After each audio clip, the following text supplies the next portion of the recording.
नमस्कार बंधु माने आज आम एपरी एक गीत विषय में आलोचना करने को जाऊँ जहाँ केवल एक गीत नुहे बरं यह एक देशर आत्मा एक जातिर परिचय एवं असंख्य बलिदानर प्रतीक जो गीत को ब्रिटिश सरकार 3 थर बैन कर 1905 मसीहा बंग विभाजन 1910 मसीहा प्रेस एक्ट 1938 रे देशभक्ति गीत को बैन करथिले। हाँ आमे कहूचु राष्ट्रीय गीत वंदे मातरम विषय जहाँ को 2025 नवेम्बर 7 तारिख में 150 वर्ष पूर्व प्रधानमंत्री नरेंद्र मोदी मन की बात कार्यक्रम में यह उल्लेख करछंती एवं एही अवसर में नवेम्बर 7 तारिख समस्त स्कूल कॉलेज और सरकारी कार्यालय रे राष्ट्रीय गीत वंदे मातरम गान करने कथा संस्कृति विभाग पक्षर जारी करा जायछि। तेबे आसंतु जानिबा एही गीतर इतिहास भारत में तार प्रभाव और महत्व कौन थिला। वंदे मातरम केवल एक संगीत नुहे यह एक काव्य जहाँ बंगीय लेखक बंकिम चंद्र चट्टोपाध्याय द्वारा 7 नवेम्बर 1875 मसीह संस्कृत और बंगला मिश्रित भाषा रे रचना करा जायतिला। यह प्रथमे तांको बंगला मैगजीन बंग दर्शन रे प्रकाश पाइथिला। 18 शताब्दी रे बंगला प्रदेश रे भयंकर दुर्भिक्ष होइथिला जहाँ कारणरू लोक माने खाद्य अभाव में मरुथिले किंतु ब्रिटिश शासक माने तांकु कर देवाकू बाध्य करुथिले।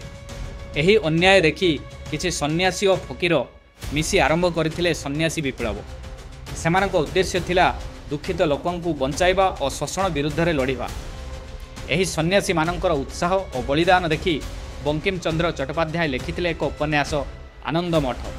1882 मसीह वंदे मातरम को तांको उपन्यास आनंद मठरे एक अंश भाव प्रकाशित करथिले। एही कवितारे माँ दुर्गा को भारत माता अवतार सहित तुलना करी तांको वंदना करा जायछि।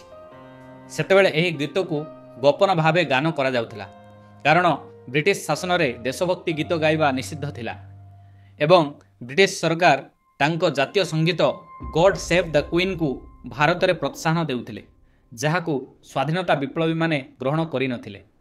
वंदे मातरम बहुल भाव में समग्र भारत में गान करागला जेतेबेले 1896 मसीह भारतीय जातीय कांग्रेस कलिकता अधिवेशन में गुरुदेव रवींद्रनाथ ठाकुर यही गीत को प्रथमे गाइथिले। सही दिन ठारू सारा देश में सेना विप्लवी छात्र समस्ते वंदे मातरम शब्द को एकतार प्रतीक रूपे गाइथिले। 1905 मसीह बंग विभाजन बेले वंदे मातरम नादरे देश कंपी उठिथिला। रवींद्रनाथ ठाकुर लालबाल पाल अरविंद घोष समस्त संग्रामी मानक तुंडरे थिला वंदे मातरम। 1906 मसीह सचिंद्र प्रसाद बोस और हेमचंद्र कानूनगो द्वारा तैयारी करा जायतिला भारतर प्रथम तिरंगा पताका जेउथरे लेखा थिला वंदे मातरम। 1907 मसीह माडाम भिकाजी कामा जर्मनी ठारे भारतर प्रथम तिरंगा पताका उड़ाइथिले। 1937 मसीह भारतीय जातीय कांग्रेस वंदे मातरम को जातीय गान भावे घोषणा करथिले। 1905 बंग विभाजन 1947 मसीहा स्वाधीनता पर्यंत यही गीत थिला आम योद्धा मानकर गर्व त्याग और देशभक्तिर प्रेरणा। सरदार वल्लभ भाई पटेल अनुरोध रे 1947 मसीहा अगस्ट 15 तारिख में ऑल इंडिया रेडियो बॉम्बे रु प्रथम थर पई वंदे मातरम गीत को देशव्यापी प्रसारण करा जायतिला।